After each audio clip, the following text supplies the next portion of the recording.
I'm here to plant a seed today, a seed that will inspire you to move forward in life with enthusiastic hearts and a clear sense of wholeness.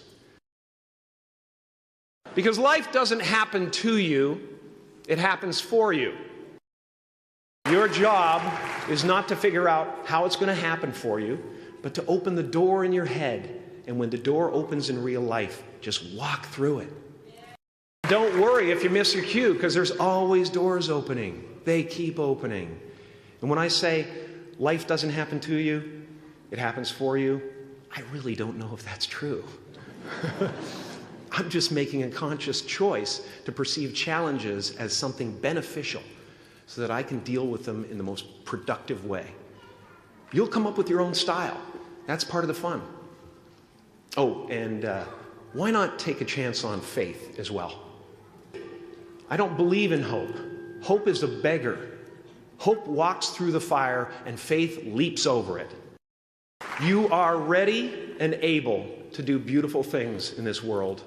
And after you walk through those doors today, you will only ever have two choices: love or fear. Choose love, and don't ever let fear turn you against your playful heart.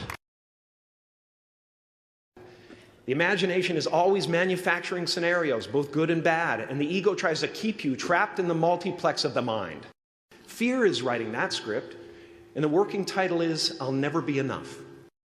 This is the voice of the ego. And if you listen to it, there will always be someone who's doing better than you. No matter what you gain, ego will not let you rest. It will tell you that you cannot stop until you've left an indelible mark on the earth, until you've achieved immortality. How tricky is this ego that it would tempt us with the promise of something we already possess? My soul is not contained within the limits of my body. My body is contained within the limitlessness of my soul. One unified field of nothing, dancing for no particular reason, except maybe to comfort and entertain itself. As that shift happens in you, you won't be feeling the world, you'll be felt by it. You'll be embraced by it. Now I'm always at the beginning. I have a reset button, and I ride that button constantly. Once that button is functioning in your life, there's no story that the mind could create that will be as compelling. How will you serve the world? What do they need that your talent can provide? That's all you have to figure out. As someone who's done what you're about to go and do, I can tell you from experience, the effect you have on others is the most valuable currency there is. Because everything you gain in life will rot and fall apart, and all that will be left of you is what was in your heart. So many of us choose our path out of fear disguised as practicality. What we really want seems impossibly out of reach and ridiculous to expect, so we never dare to ask the universe for it. I'm saying I'm the proof that you can ask the universe for it. Sometimes I think that's the only thing that's important, really. It's just letting each other know we're here. Reminding each other that we're part of a larger self. Relax and dream up a good life. As far as I can tell, it's just about letting the universe know what you want and working toward it while letting go of how it comes to pass. My father could have been a great comedian, but he didn't believe that that was possible for him. And so he made a conservative choice. Instead, he got a safe job as an accountant. And when I was 12 years old, he was let go from that safe job.